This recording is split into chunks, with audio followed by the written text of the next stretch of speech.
Telefónica al doctor Cristóbal Rodríguez. Buenos días, Cristóbal, ¿cómo estás? Buenos días, Julio. Un placer oírte, un placer hablar con ustedes, como siempre. Qué bueno, qué bueno.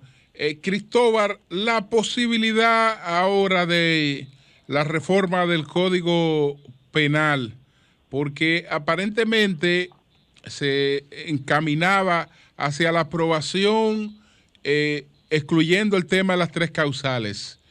Con la posición del presidente parece que podrían volver las tres causales al código. Bueno, esa es una probabilidad de que se dé la discusión de las tres causales en el marco del Código Penal.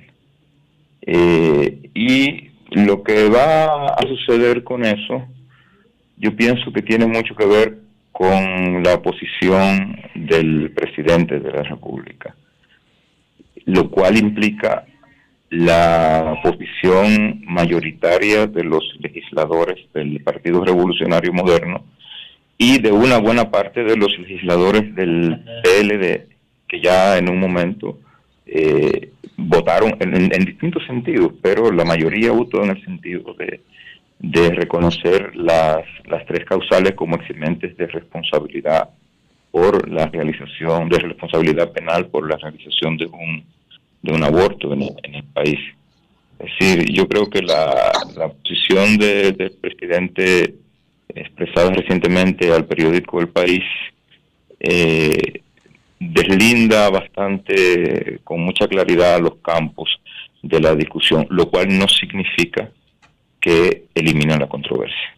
Sí, aunque pero ya tenemos una experiencia, Cristóbal, similar, porque el presidente Danilo Medina apoyaba las tres causales, al igual tenía la mayoría congresual, pero no necesariamente una mayoría congresual que tenga el líder del gobierno en esa temática opera de manera homogénea.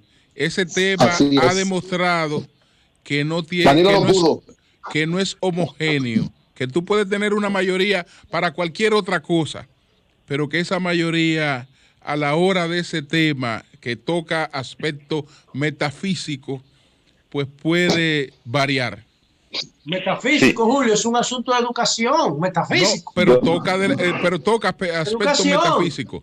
Toca solamente ya quedan tres países en el planeta con el aborto, con la prohibición absoluta. De la concesión metafísica de la gente, que no la resuelve la política. Bueno, sí, también pudiera decirse, pero un problema educativo. Pero un problema de creencia también. Una educación bruta. Perfecto. Entonces, Cristóbal, esa experiencia pudiera ser distinta ahora, es decir, de tú disponer de una mayoría que no necesariamente te resulte homogénea a la hora de ese tema. Hay que recordar, Julio, que lo que pasó en 2014 fue lo siguiente. Es importante como hacer la memoria con precisión. Es decir, sí. El Congreso en el 2014 aprobó el Código Penal. Lo aprobó con una mayoría considerable, reconociendo las tres causales como eximentes de responsabilidad penal. ¿Qué pasó? Que el Senado de la República, a la Cámara de Diputados, introdujo unas modificaciones que no remitió al Senado de la República, debiéndolas haber remitido. Esa omisión permitió que una impugnación posterior ante el Tribunal Constitucional por un vicio en el procedimiento de aprobación de la ley fuera declarada contraria, no conforme a la Constitución, y eso fue lo que estancó el Código. No fue un tema de mayorías, fue un tema de procedimiento. Okay. Entonces yo lo que pienso es que, digamos, ya tenemos la experiencia, se sabe que toda modificación que haga una Cámara a una ley o a un proyecto de ley tiene que ser aprobada por la otra Cámara. Sin embargo, hay un punto en lo que tú dices que es incontrovertido. O sea, esto hasta el último momento, e incluso después de que se tome la decisión, en el sentido que sea, en las cámaras legislativas, va a continuar. Y si al final se aprueban las 3 causales como eximente de responsabilidad penal va a concluir en el Tribunal Constitucional, y si no, también va a llevarse al Tribunal Constitucional, e independientemente de lo que diga el Tribunal Constitucional en cualquier sentido, la discusión va a seguir, porque esta es una discusión que nunca se termina. En Estados Unidos tienen más de 53 años desde Roe versus Wade, con la discusión diaria, porque es un tema demasiado divisivo a la sociedad. A propósito de eso, Cristóbal, los especialistas de derecho constitucional que apoyan el que no se legalice el aborto ni se aprueben las 3 causales, establecen que desde el punto de vista legal, como la Constitución, hay un artículo claro y preciso que establece la prohibición del aborto, tendría que darse una modificación de la Constitución para poder aprobar cualquiera de las causas que justifiquen el aborto. ¿Qué opinión tienes tú frente a eso? Que es una opinión equivocada, que hace una lectura inadecuada de la Constitución, porque si eso fuera así, entonces habría que eliminar la legítima defensa del Código Penal, que está establecida en el artículo 238 del Código Penal, como una eximente de responsabilidad penal. Es decir, la legítima defensa, para que lo entienda la audiencia del programa, es que si tú matas a otro defendiéndote, es decir, tú le quitas a otro la vida defendiéndote, tú no incurres en responsabilidad penal. Digamos, dicho así en términos sencillos, hay unas condiciones de proporcionalidad, en el caso de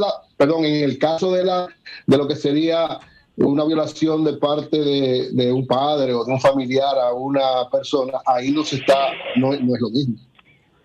No, lo que pasa es hacer las 2 causales de defensa de la mujer y en la causal del asunto de que tenga malformación. Pero en el caso de una niña de 8 años preñada por su papá.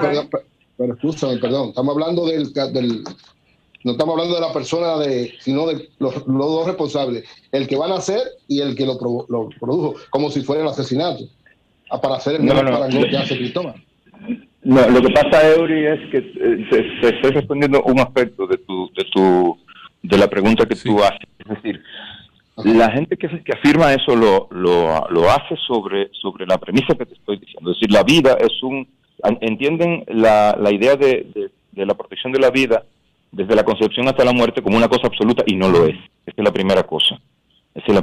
Hay excepciones en la legislación dominicana desde hace muchísimas décadas, desde más de un siglo. Primero. Segundo, el valor fundamental, el valor constitucional fundamental, el más importante, lo dice la Constitución, no yo, es el de la dignidad humana. Dice el artículo 5 que el Estado se funda en el respeto a la dignidad humana, y dice el artículo 38 que la Constitución se funda en el respeto a la dignidad humana.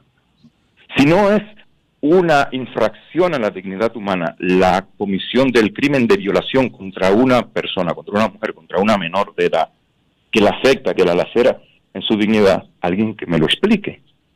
Si como resultado de esa violación a su dignidad, una persona, una mujer, queda embarazada, la protección de ese bien supremo de la Constitución obliga, no a que ella decida abortar, no, a que ella decida qué va a hacer con eso. A que ella decida. Y ella puede decidir si sí o si no. Pero no se le puede obligar a una mujer en contra de cuyo cuerpo se cometió un crimen a llevar a término un embarazo. No se la puede obligar a abortar, por supuesto, pero obligarla a llevar a término un embarazo es contrario por definición a la idea constitucional de dignidad. Por definición. Y lo mismo te puedo decir de la causal del incesto, que está muy relacionada. Normalmente el incesto, sobre todo cuando se da en el ámbito familiar, casi siempre implica también violación. Y la otra cuestión es la malformación congénita incompatible con la vida. Es decir, eso es médicamente, se puede establecer con demasiada precisión. La ciencia permite que se establezca con mucha precisión cuando el embarazo no tiene futuro, cuando el feto, en que se va a morir, hay posibilidad de predecir con precisión matemática, no tiene posibilidad de sobrevivir. porque hay manipulación mucha. Se habla de Andrea Bocelli, que aquí no estamos hablando de gente que van a ser ciegos o con un síndrome, no, es que la ciencia puede determinar con precisión que no va a sobrevivir. Totalmente. Y en esa circunstancia es contraproducente obligar a una mujer a llevar a término un embarazo. Sí. Es de eso que estamos hablando, no es de otra cosa. Cristóbal, antes de proseguir con el Código Penal y lo que implicaría tener este nuevo Código Penal, te quiero hacer una pregunta por la situación de Pablo Ros. Ya estamos hablando de una condena en primera instancia, una condena ratificada en apelación. Cuando han existido dos sentencias, ¿qué tan posible es una revisión en casación, un cambio en casación? ¿Y cuáles serían la posibilidad de que una persona que ha sido condenada a 10 años de prisión pudiera alcanzar su libertad antes de que se cumpliera la pena total? Mira, no conozco los detalles procesales del caso del periodista Pablo Ros, pero te puedo dar una respuesta genérica. Sí. Es decir, la casación es una vía de recurso que mantendrá siempre abierta la posibilidad de tanto de una confirmación como de una disminución o anulación de la sentencia que se está recurriendo. Es decir, mientras no intervenga una sentencia firme de la Suprema Corte de Justicia, el caso no está decidido en ningún sentido. Incluso, si la decisión de la Corte Suprema de Justicia afecta alguna cuestión de derechos fundamentales o se refiere a alguna norma que haya sido adoptada, declarada inconstitucional, queda todavía abierta una vía ante el Tribunal Constitucional.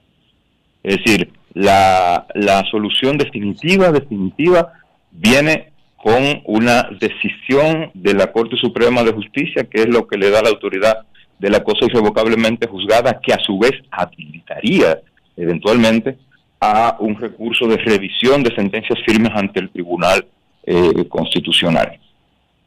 En caso de que fuera ratificada, si una persona que está condenada a 10 años de prisión, ¿cuándo puede recuperar su libertad ante el cumplimiento de esa pena? Bueno, si la decisión es ratificada en casación, cuando cumpla, a condición de que se acoja a alguna de los mecanismos que prevé el Código de Procedimiento Penal sobre el perdón condicional de la pena, que cuando tú cumples la mitad de la pena puedes, por buen comportamiento, por una serie de criterios que se toman en consideración, acogerte a ese beneficio, pero en ningún caso podría ser menos de la mitad de la sanción. En principio es la totalidad, esa es la regla. Sí, Cristóbal. Bueno, adelante, Anibelka. No, retomando el tema de la opción de interrumpir el embarazo, la discusión siempre ha estado en el Código Penal, se planteó una ley específica para ese tema, y muchos entienden inclusive que eso se debe incluir en la ley de salud pública, porque la posibilidad de interrumpir el embarazo es un tema de salud pública. ¿Entiendes que el que se discuta para el Código Penal, para una ley especial o para incluirla en la ley sanitaria, puede establecer diferencias respecto a la calidad de la discusión y la posibilidad de que se logre la despenalización en los casos planteados? El tema es que la propuesta de sacar la discusión vamos a ver, yo creo que ese tema nunca debió ser objeto de debate en el marco del Código Penal, porque eso es un tema de salud pública. Eso es lo primero. Ahora bien, la discusión se ha dado en el ámbito del derecho penal. Entonces, la propuesta de sacarlo del Código Penal era sobre la base de que en el Código se mantuviera la criminalización absoluta. Vamos, o sea, en el nuevo código mantenemos la criminalización y luego volvemos a discutir el tema. Entonces, ¿qué dicen las mujeres y qué dice la gente que se opone a eso? No vamos a caer en esa trampa. No vamos a caer en esa trampa. Si se quiere llevar la discusión al ámbito de la salud pública, entonces el Código Penal debe aprobarse sin criminalización del aborto, en los términos en que actualmente está criminalizado. Y eso hay sectores que no lo aceptan,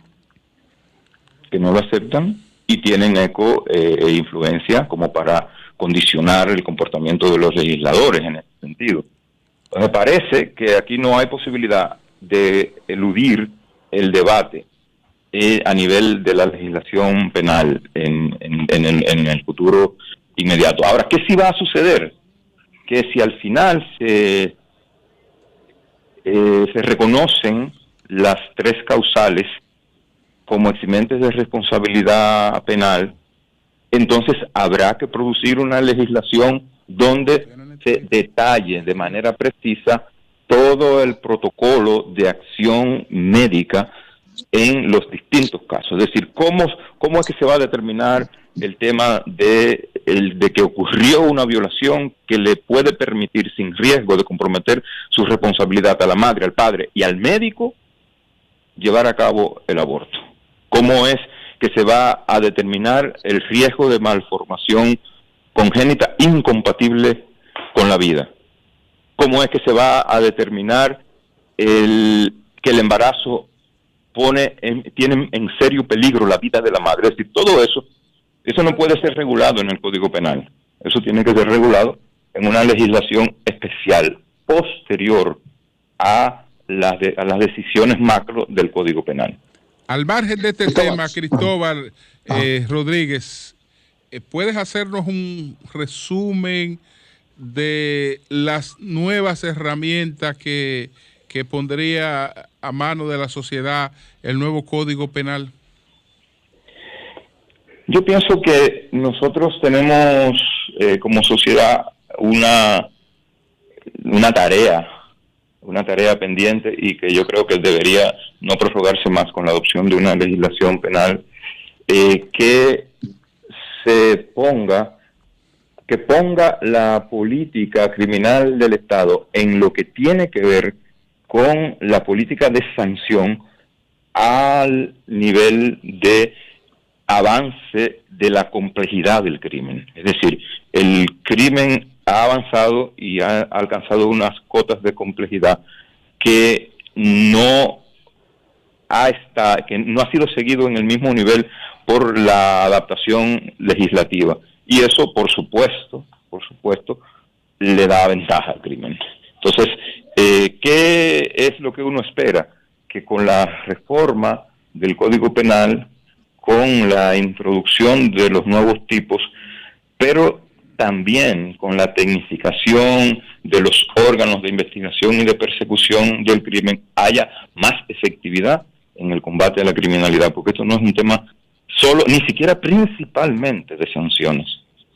Es un problema de una política criminal que ponga el énfasis en la prevención, que ponga el énfasis en una adecuada labor de investigación. Por ahí es que pasa el combate efectivo de la delincuencia en primer lugar. Cristóbal, cambiando también de tema, hay una inquietud en toda la sociedad dominicana a propósito de la elección del nuevo defensor del pueblo. ¿Cuáles crees tú deben ser las características y cómo, digamos, es un elemento constitucional, no se puede quitar, lo que hay que hacerlo efectivo? ¿Qué crees tú que sería lo mejor para hacerlo lo más efectivo posible? Yo creo que lo mejor para hacerlo lo más efectivo posible, Eury, es que se tome en cuenta en relación a la elección del defensor o la defensora del pueblo los mismos criterios que se han estado tomando en consideración para la Junta Central Electoral, ahora para el Tribunal Constitucional, que hay un proceso abierto, para la Cámara de Cuentas, es decir, sacar la política y privilegiar la política en el sentido partidario. Pero en ese sentido, Cristóbal, una persona que, por ejemplo, yo renuncié al partido ayer para hoy aspirar a un puesto como defensor del pueblo, ¿eso partiendo del mandato constitucional no tendría problema o es cuestionable? Mira qué pasa, Aníbal. Yo tengo una fórmula que tengo 12 años diciéndole: al que tiene que renunciar a un cargo de dirección en un partido para optar por un puesto en una corte o en la Defensoría del Pueblo, no puede ser defensor del pueblo ni miembro de una alta corte. Simple. Porque es una burla, es fraudulento de entrada.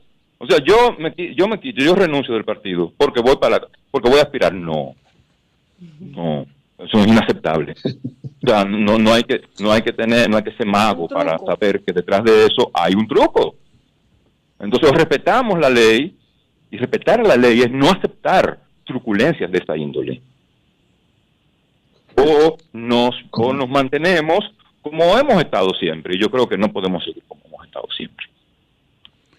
Cristóbal, pero en ese sentido, esta pregunta, Cristóbal, José Ortega y Gasset, pues que primero crea una organización apartidaria que agrupa un gran número de intelectuales, cierra esa organización y le dice a todos sus miembros: váyanse a los partidos políticos, porque la democracia se construye y se fortalece en los partidos políticos.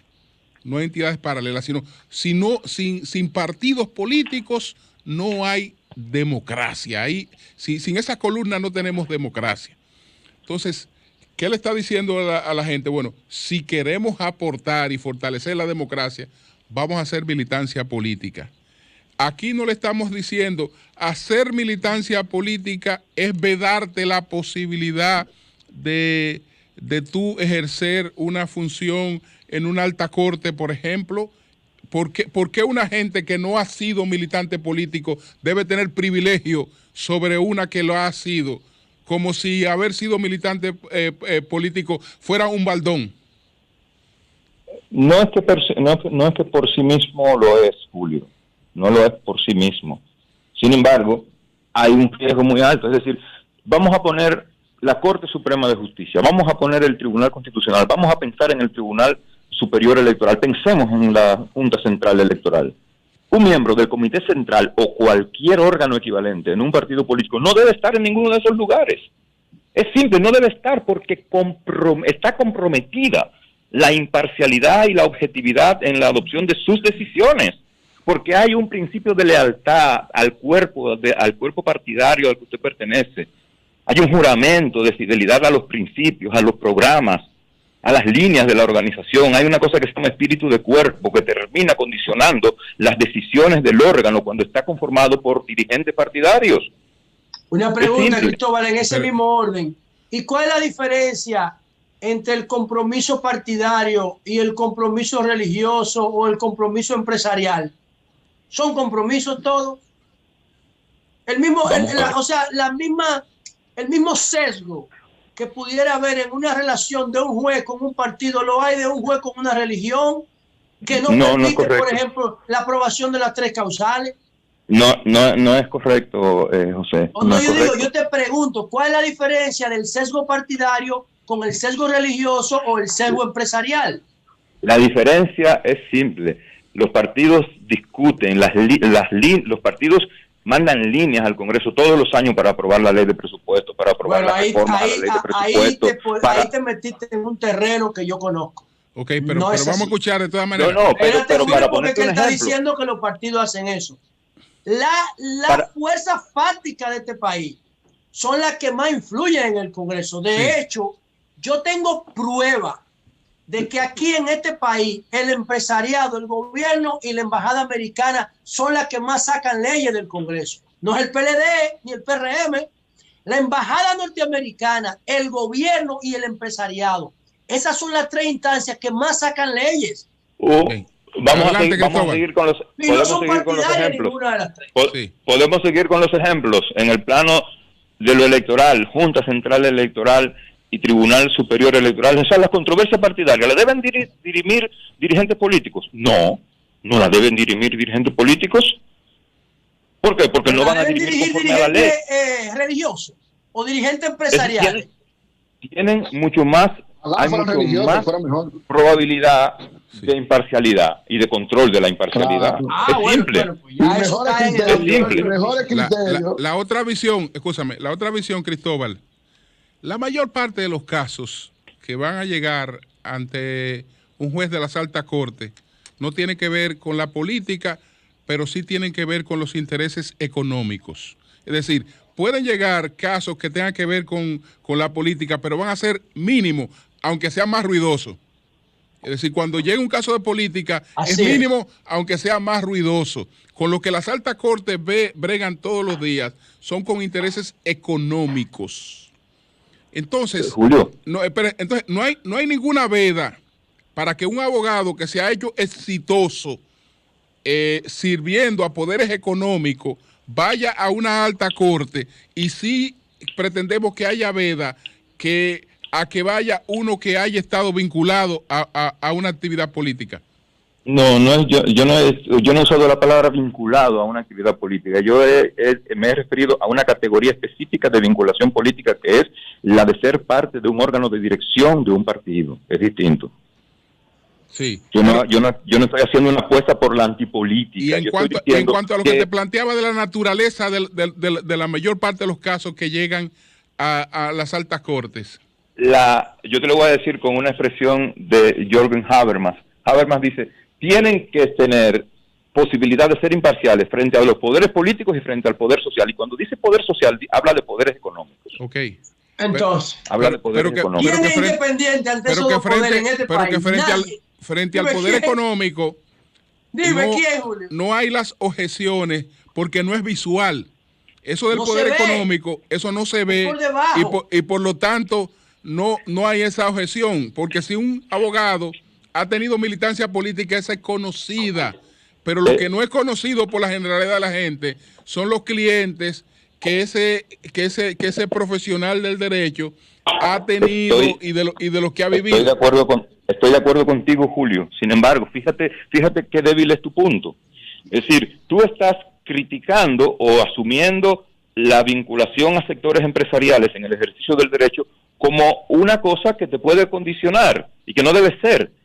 Entonces, si no debe ser y yo estoy de acuerdo contigo, pero el hecho de que eso suceda y de que sea más difícil de controlar no habilita la defensa de que suceda con los políticos. No, ninguno de los dos debe suceder. Sí. Hasta ahora, Cristóbal, y esto tenemos que verlo en sentido autocrítico, hasta ahora no hemos tenido jueces en altas cortes sin padrinazgo empresarial. No, y la iglesia también, Julio, la iglesia. Y cuando usted ve que partidos que tienen contradicción ejercen voto unánime, detrás de ese voto unánime por ese miembro de la corte ha estado un cabildeo empresarial. Digo, para que el cabildeo empresarial influye. Hay mucho de eso. Hay mucho de eso, es verdad, pero vuelvo y te digo eso no puede llevarnos a decir, bueno, como no se puede controlar allí, vamos a dejar toda posibilidad de control. Pero lo importante es ponerle a la sociedad todo lo que hay. Es decir, no solo tenemos la posibilidad de que la política cree esta situación, no, aquí hay muchas cosas e intereses que crean situaciones que deberían tomarse en cuenta a la hora de escoger un miembro de una alta corte. Estoy de acuerdo contigo, totalmente. Totalmente.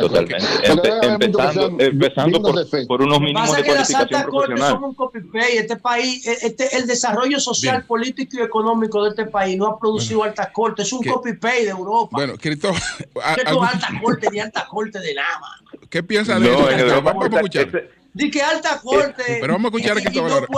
A ver qué dice. No pueden ni siquiera darle acta de nacimiento a la totalidad del pueblo. Dice que alta corte. Es un copy-paste esa vaina. No vino de Europa, vino de más cerca, vino de por ahí, del sur de América.